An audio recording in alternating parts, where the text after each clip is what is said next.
Hello, Assalamu alaikum everyone. Welcome to your ninth session of Book Clubs Across Borders between Khairpur and Kunar. The book that we are discussing today is The Bookseller of Kabul. Before we start our conversation and get the views of our students on this book, I would like to ask my colleague Ayman Imran to give a brief summary of this book, and then we will go towards our students and get their views on the book. So Ayman, over to you. Okay, I'll give a very brief summary of The Bookseller of Kabul because the internet over here is not functioning very well. So the book is basically revolving around the story of Sultan Khan, which is the main character. It's written from the perspective of a foreigner, and through Sultan Khan and his close-knit family and their life in Afghanistan, with a specific focus on the women in his life and around him, right, and his professional pursuits. From that perspective, we are going to get a general idea from the book about life in Afghanistan, right? And what Afghani identity is all about and how war has affected the region, and not just that, but what are the daily social norms of the country, right? So it is a sort of an attempt by a foreigner to assess the region, right? So Sultan Khan is a bookseller, of course, right? And he does considerable hard work in order to achieve that particularly. He even purchases books from across the border. He opens a store. He is faced with many hurdles throughout his professional career. Even his bookstore, I think, at some points gets harmed, but he keeps going through these difficult times in order to pursue his passion and mission, I would say, which is basically to protect Afghani culture and preserve actually Afghani culture, history, and social ideals through books, right? As we know that books are often easy and the first targets when it comes to erasing cultures and identities and histories of some regions, especially war-torn regions, right? So therefore, Khan is very adamant about this particularly. This is something he does not give up on.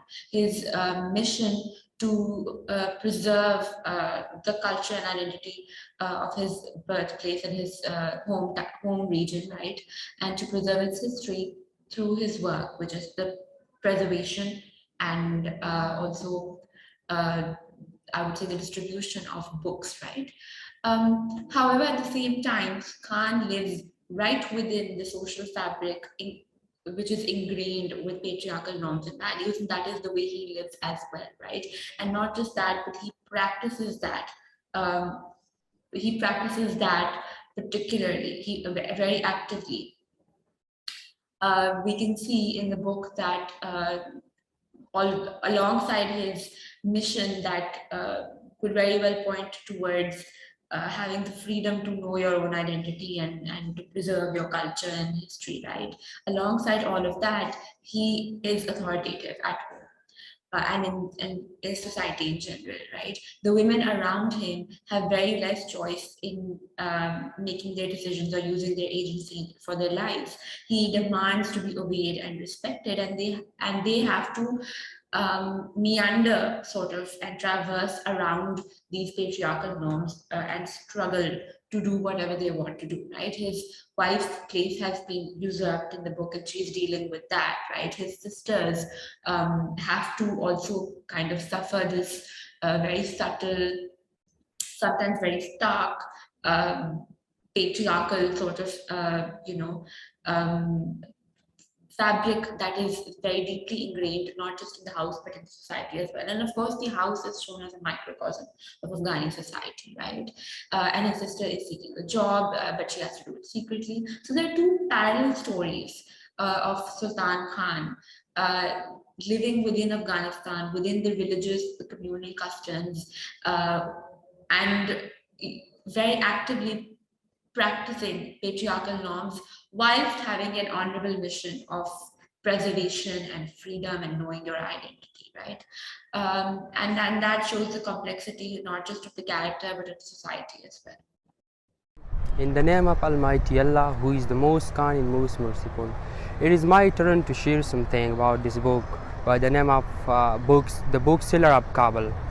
In Afghanistan, just after the fall of the Taliban, a bookseller named Sultan Khan allowed a Western journalist to move into his home.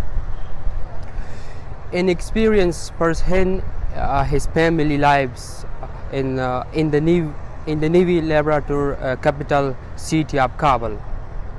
From that act of openness emerged his remarkable book, already an international bookseller. The most intimate look yet at the ordinary life for those who have weathered Afghanistan extraordinary upheavals. In the name of Allah, hope you ladies and gentlemen will be fine and doing well. I'm Sifatullah, one of the members of Book Club Across the Border community. The book which was given to us is under the title of The Bookseller of Kabul. First, I'm going to give you information about the author of this book and then about the book. This book has been written by a Norwegian journalist and writer, Asni Serstedt. Asni Serstedt was born on 10th February 1970 in Oslo, but grew up in Lillehammer, Norway. This book was written about a bookseller, Shah Mahmud Rais, whose name was changed to Sultan Khan.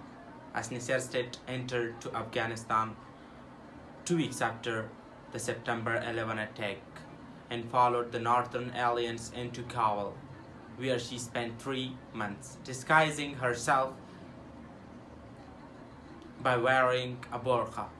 She lived with a bookseller and his family in Kabul, which provided her a best opportunity to describe life as ordinary Afghan citizens saw it. It was all about this book. This was the information about the book which was given to us. Thank you so much, everyone, for connecting with us today. It was lovely hearing from all of you. Keep on reading, keep on sharing books, keep on exchanging books with your friends, and we'll see you next time, inshallah. Allah Hafiz.